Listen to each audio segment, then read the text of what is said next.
Hello, this is episode 4 of the H2H Sales Automation podcast on how to grow in challenging times. Let's build a business based on H to H, not B2B, but human-to-human sales and marketing automation. A human approach is the only one that sells. Hello everyone and welcome to our show. My name is Bart and I invite guests for a short 20 minutes interview to inspire you and improve your sales and marketing the human way. I'd like to welcome my guest today, Stephanie Robinson, Managing Director and Business Growth Coach. I met Stephanie at my local BNI chapter and I really like her story. Entrepreneur, business coach, helping business to grow and enjoy life. Welcome to our podcast, Stephanie. Hi there, Bart. How are you doing? So I read your profile, and one thing that I found is very, very, very interesting. I'm helping business owners to take more holidays. So how many holidays should business owner take? Great question. As many as they want to take, really, should be the answer. We are in a privileged position as business owners to design our lives, and often business owners go into business for freedom, personal freedom, financial freedom, time freedom. However, it doesn't always play out that way. Business owners take a lot of pressure when they start a business or invest in a business. And naturally, they want it to work. But often the actual end goal is to get more time back for themselves, spend it with their families, see their children grow up. But sadly and sorely, that doesn't happen often enough. So I'm really passionate about supporting business owners to understand how they can leverage their business and find that time for holidays, recruit the right people that they can trust to grow their business or to be there. But unfortunately, there's not enough business owners there that take the holidays that they should. And holidays are important for mindset, for recuperation, for actually getting back to the business and being fresh. And oftentimes we need to slow down to speed up, but we get too much in the doing and not enough on the actual strategy of the business.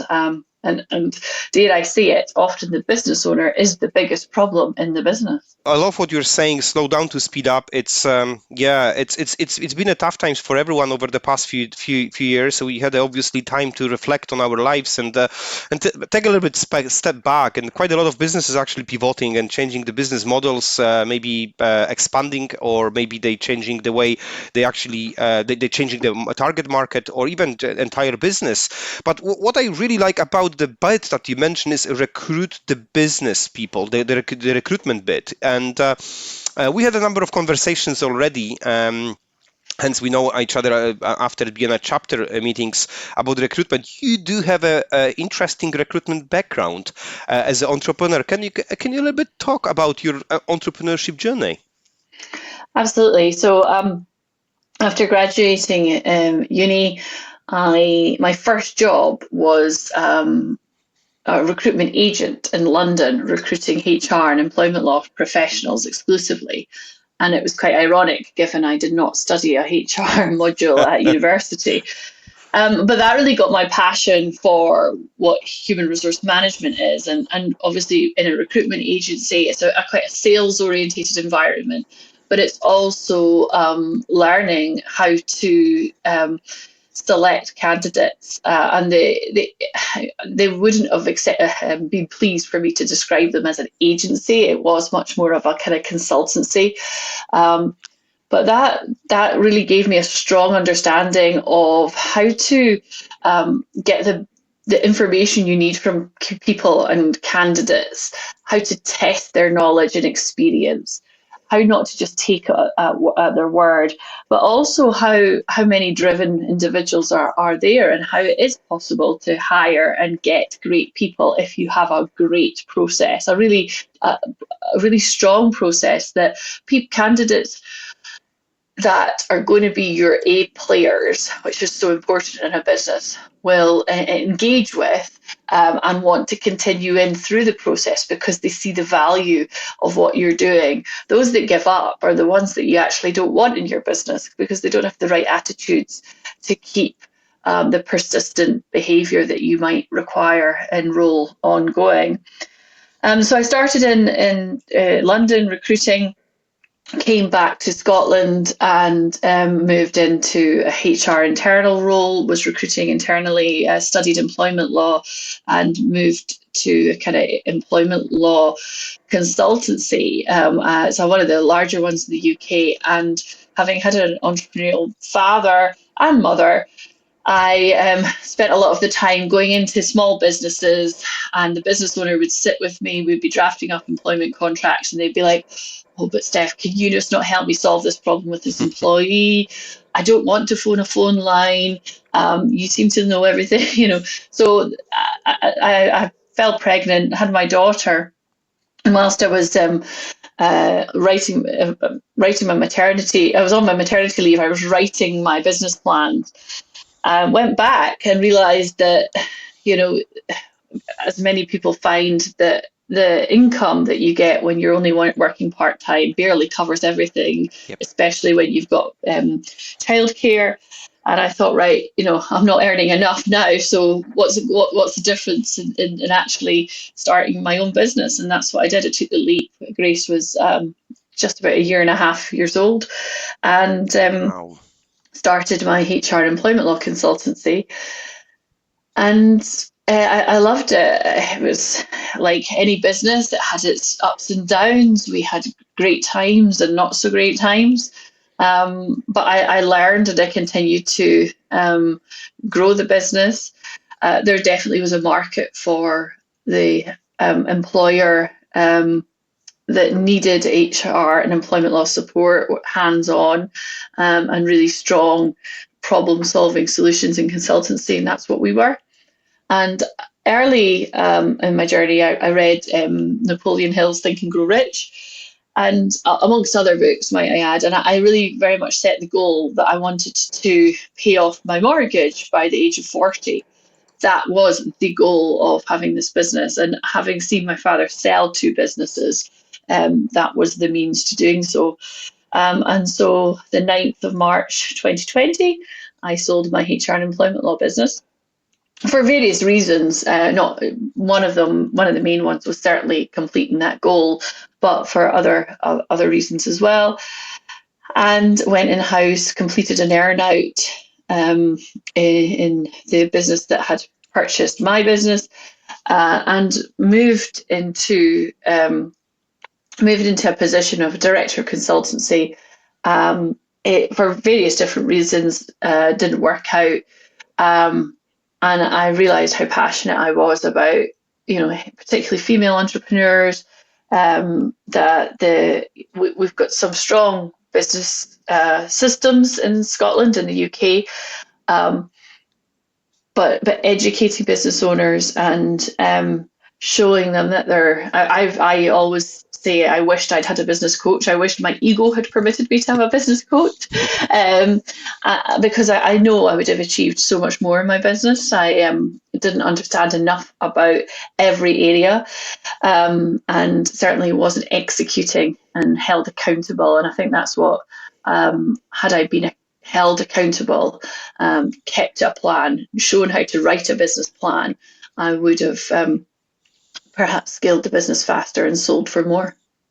Stephanie, so inspiring. Like you said, within last 2-3 minutes, your entire kind of life that we can resonate. It sounds really like one step by another. It's definitely not easy to move jobs, to sell your business, to move from one place to another. But this is all about entrepreneurship, moving where your passion is, and be better in what you're doing. So taking your massive experience in running business, business, selling business, and talking to entrepreneurship. So today's podcast is all about challenging times. It's New Year's coming, lots of different, obviously, inflation crisis, war crisis, lots of different crises around. Some of the entrepreneurs are get used to, like some older entrepreneurs can remember all the difficult times. So new generations probably don't remember that kind of thing. So we're in a kind of constant change. Some of the business models are probably won't exist anymore in a few years' time. What would you say? So my question is still a room for growth in these challenging times? I think if you believe that there is still room for growth, it indeed will be the case. I think too often, I speak to a lot of business owners, and they are in what I would call kind of operating in a place of fear, denial, perhaps looking to blame, the economy, the situation with Putin. Don't get me wrong, I acknowledge that there are challenges, massive challenges. But businesses thrive. There's many examples of businesses thriving despite challenging economic pressures. And that when you look and analyze a lot of these businesses that have thrived in those challenging times, it goes back down to the business owner's mindset. It's their approach. They're saying that I'm not going to let the economy, I'm not going to let the news, I'm not going to let my depressing kind of partner or the person that's in my ear get the better of me. I believe that I can find a way to move this business forward and continue to make sales as other businesses do. We can listen often too much to the news cycles. I've always believed in learning and investing myself early on. At some point, maybe in the last 10 years, I spent a lot of time looking at investment, came across Ray Dalio, and if anybody's watched or not watched the Ray Dalio economic model, I'd encourage you to do so, because it explains really clearly what the economy is and how the economic pressures and factors work. And albeit the war has put pressure on our economy along with Brexit, we're in a cycle right now of inflation, and it's like most things in life. It's secular. So what goes up must come down, and vice versa. And we're trying. The economy is putting prices on pressure right now because it's the redistribution of wealth. And when you understand these things, you understand that where it might be a bit tighter right now, there will be periods where it's looser, and you need to be in a position in those tight places to operate on the principles that your business needs in those tighter periods, but also able to exploit and be ready, positioned well when the economy loosens up again and spending increases. I really like the last part. Be ready for a boom, basically. After each single depression or whatever recession, there is always the good part that is coming, and what we can do definitely as entrepreneurs to look at for new opportunities, maybe even find the business that we never thought that we'll be investing in. So that's really, really bold and mindset. I really like it, and I think what I would add is to your conversation is talk to people who do whose mindset is right, whose mindset is aligned with your mindset, whose positive mindset, who people surround yourself with the people who believe they can help each other. And I think we're coming up to the community bit and a little bit of BNI. When we met, we have a really, really strong community at BNI. And one of the interesting rules that we are following is know, like, trust. We had a conversation about that in other days. Know, like, trust. This is one of the build connection when we need this most. Can you expand on that? What know, like, trust means to you? Know, like, trust. What does it mean to me? I love that question, Bart.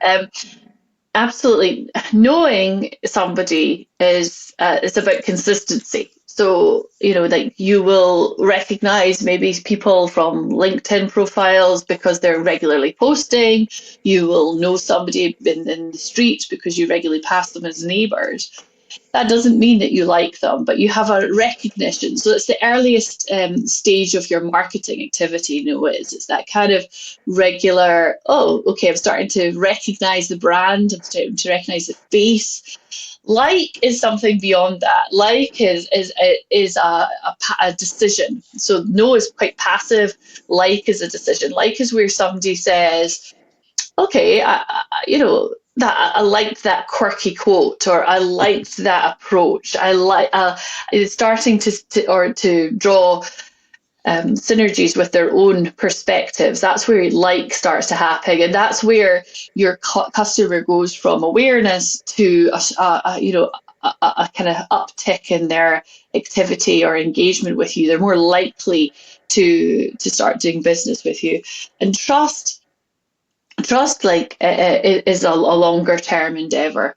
Even your customers might not trust you right now. Trust is something that is built through um, being transparent, I think, and authentic with who you are, being honest, not not afraid to challenge.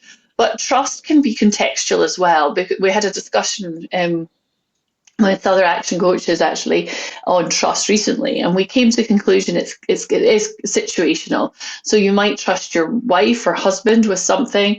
You might trust a couple of your employees with your finances, your bank statements, but the things you might trust your wife and husband with might not be the same things that you would trust your close employees. So I think trust in this sense, which is marketing, is where people are believing that a transaction that you potentially offer, or a sale, is going to be fulfilling, and that they have enough trust to engage in a relationship with you at that stage. I love it. It's no passive like decision, trust, longer time, and be authentic. It's something that we quite often forgetting is we use a number of channels now. I think TikTok is popular amongst what is called Generation Z, and we are using LinkedIn, Facebook, whatever. But what I always look at is a lack of authenticity, as quite a lot of people who are building a relationship based on some assumptions or content that probably is not designed to the people that should build the trust. And this is all about trust of just basically taking that phone calls or meeting that person and building that relationship that will work for everyone. It doesn't mean that trust will be built quickly. It will take time to build it up, but eventually, if tough times are coming, we will be coming to the networks to build the trust with the people who trust us. I'm glad you actually raised this. Really, really good. Thank you very much for sharing that. It's approaching 20 minutes listening, and thank you very much, everyone, to listen our podcast. One of the final questions is, so bigger mistakes. So we're talking about what we should do, but now bigger mistake business owners are making at the moment, and maybe what they could do to be better at that. Biggest mistake that you talk to loads of business owners.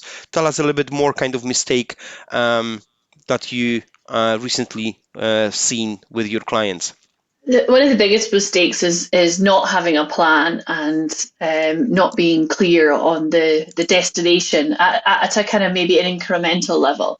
So you may have a 5-year plan or an ambition revenue for your business, but what a lot of business owners don't do is they don't take that down and map out how they're going to achieve it, to what activities they need to do. And on a daily basis as well as a weekly. They don't focus on the work that's going to move their business forward. They're not focused on where their time is spent within their business, often spending weeks on weeks working in the business and not on the business. And that is probably the biggest mistake, along with ineffective marketing, throwing stuff and hoping it sticks. Not leveraging the marketing, not making the best opportunities to present themselves on that know, like, trust meter. Fantastic. Thank you very much. And my final question, this is all about the humans. So, and human approach for sales. And you talk quite a lot of things about the human approach, but what is how to sell, how would you sell like a human? What would be the one or two ingredients of you as a entrepreneur who is also sales manager, sales director of the business? How to say like a human? So I think when you're service delivery is about showing that authentic spirit, isn't it? So talking about values is really key, about why as a business, what you care about. There's a great saying that somebody says that nobody cares until you show them how much you care. You know, until you show what you're passionate about, how much you care about, moving them or their business forward, or their customer service or their delivery, then they're not going to buy into you. So I think selling is about demonstrating what you're passionate about, what your skills and experience are, but in an authentic, maybe slightly unique way, and obviously, backing that up with evidence, ideally video evidence of customers advocating on your behalf. You want raving fans, and they are the best way of growing your business, and showing other potential raving fans why they should work with you. Fantastic. Be authentic, and care about your customers. Sounds a little bit easy, but it's not actually. Quite a lot of businesses are forgetting to actually go back to your clients. Just give them an old-fashioned call, ask him how they're keeping, how they're feeling, and we'll be all surprised how many information we can get out of that single call from the client. Even testimonials. Use the testimonials. Use the video to build the relationship. Stephanie, that was massive. So I've made probably 3 pages of notes of myself. So definitely worth to look at and get back to this and just repeat yourself what we have achieved over the time. Stephanie, thank you very much for taking a time to speaking to me. Thank you, our listeners, to listen our live show, and thank you very much. I hope to see you next time. Enjoy the rest of your day. Bye. Bye. Thank you, Bart. Let's build a business based on H to H, not B2B, but human to human sales and marketing automation. A human approach is the only one that sells.